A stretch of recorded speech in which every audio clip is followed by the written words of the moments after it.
Hi guys, this is Kimberly.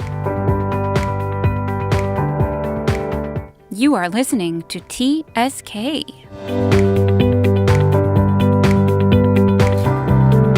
Tonight's topic is friendship.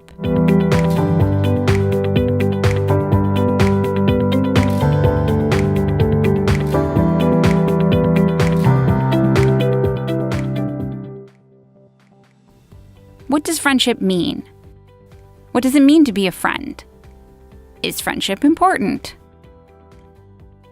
Do we need friendship in this modern world? And how do we move forward with our experience of friendship?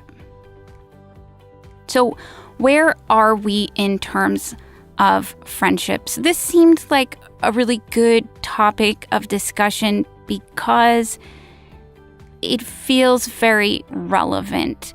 Whether or not you feel personally lonely, or at times lonely, or you look around and it seems that others are lonely, it seems like there's some loneliness going on. And when I asked that question, it turns out our feelings are correct. So there was one study in particular, there's many studies, but this one just highlights what I'm saying pretty clearly. So in 1984, Americans were asked how many close friends they had. So these were people that they felt they could confide in. And in 1984, Americans reported having 3 close friends. Jump to 2005, and that number was down to 2. And then by 2006, that number was 25% of the participants said they had 0 close friends. So that number had tripled since the study had started in 1984. So it seems as though, yes, our feelings are right. We are, in fact, lonelier. So the next question that I have is, does that matter? Does it matter that we are lonelier? Should we be concerned, or what should we do with that information? So I think because this is coming to light, many more studies are being done. And I just want to go back really quickly to that original study and say that make note that it ended in 2006. So that being 10 years ago, over 10 years ago, those numbers are probably, if that trajectory is correct, those numbers are probably even higher now. So just wanted to make that little disclaimer. So is that important? And when I was doing this research, and I think there's a lot of research now because it is becoming, or people are seeing it as an issue, the studies that I found were pretty unanimous in saying that it is a huge, it's a huge issue that we should be paying attention to. The first study that I found studies that I was looking at were in terms of health. So the first studies talked about, or did 3.4 million people in 2015. And they found that people with a shallow or close to it, no sense of social network or support system, personal support system, their mortality rate was akin to people smoking 15 cigarettes a day. Another study had shown basically the same thing, that the mortality rate was between people who had friends and people who didn't have friends was equal to people who were smoking and were not smoking. So it was what that was unreal when I read that. It was like, you've got to be kidding me. It surpassed obesity in terms of its significance, obesity and lack of exercise. And there were several studies about this. So they're finding that friendship is really super vital to our health and our immune systems. So the next studies I looked at were about satisfaction with life, basically happiness level. And the one study I focused on was a study on religious people, and they did find that religious people were happier than their secular counterparts. But what was fascinating about this study was that they found out they were able to isolate, which I don't know if they were able to do ever before, that it was not because of the faith in God, it was actually because of the social connections. So a person in the congregation who had 10 or more friends was over twice as happy with their lives or satisfied with their lives as the person in the congregation who didn't have any. What? So crazy. So it wasn't all variables being equal. It was the friendships in the congregation that was creating this sense of happiness.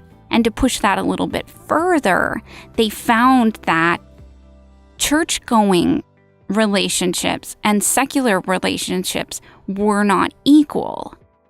What I mean by that is having church-going friendships was more significant to your happiness level. And they found that was because these friendships, not the friendships themselves, but the context in which these friendships were occurring. It was something having to do with the meaningful action that was taking place in the within the friendships, as opposed to maybe just going to a movie. So it was that's crazy. It was also the context. We were looking for even more meaning than just getting together, which tells me, but pushes it on a whole nother level, that friendship is that we are looking for a lot of depth as opposed to, say, social media contacts or connection. That this quality is so vitally important. And then another study, which was more, actually it was a book that came out where the author was speaking about the biological importance of friendship, that evolution has basically made pain, physical pain, feel the same as social pain. So when you say somebody hurt my feelings, it's not just a metaphor, it's actually an emotion or a feeling that you're having that's akin to maybe getting chased by a tiger. Maybe that's not the greatest example, but he's making the claim that evolution knows that this is so important that it needs to put in a safeguard so that we keep these friendships intact, keep these relationships intact. Crazy. So my question was, should it worry us that we're lonely, or should we be aware or cognizant of the fact that we're lonely? And the answer is yes, in terms of health, happiness, and our evolution as a species. So this subject is obviously very deep, and we could go into many different routes with this. But by and large, friendship is vitally important to us. And we need to look at this seriously as individuals, as well as a population of people, to ask maybe this question of, in terms of how do we move forward, maybe this progress that we're making, albeit amazing in a lot of ways, friendship is not something that this progress is taking along with it. It's not, we can't take for granted that, we're progressing, and so this aspect of ourselves is going to come along for the ride. it seems as though we need to be very intentional that technology, for instance, is not going to issue in the kind of connection that we truly need as human beings. So from an individual perspective, knowing that gives you just understanding that you may need to put more energy in this than you thought you did. And as a community, as a society, we should start really taking into account what we need to do, what we need to change in order to put this higher on our priority list. So that's my discussion today about friendship. And I'll leave you with just a definition of a friend: a person whom one knows and whom one has a bond of mutual affection, typically exclusive of sexual or familial ties.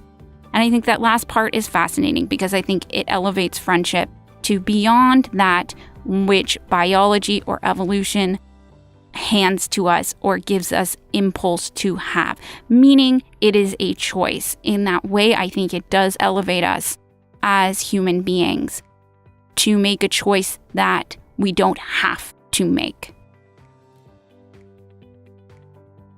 Thanks so much for listening. This is TSK, Kimberly, never far.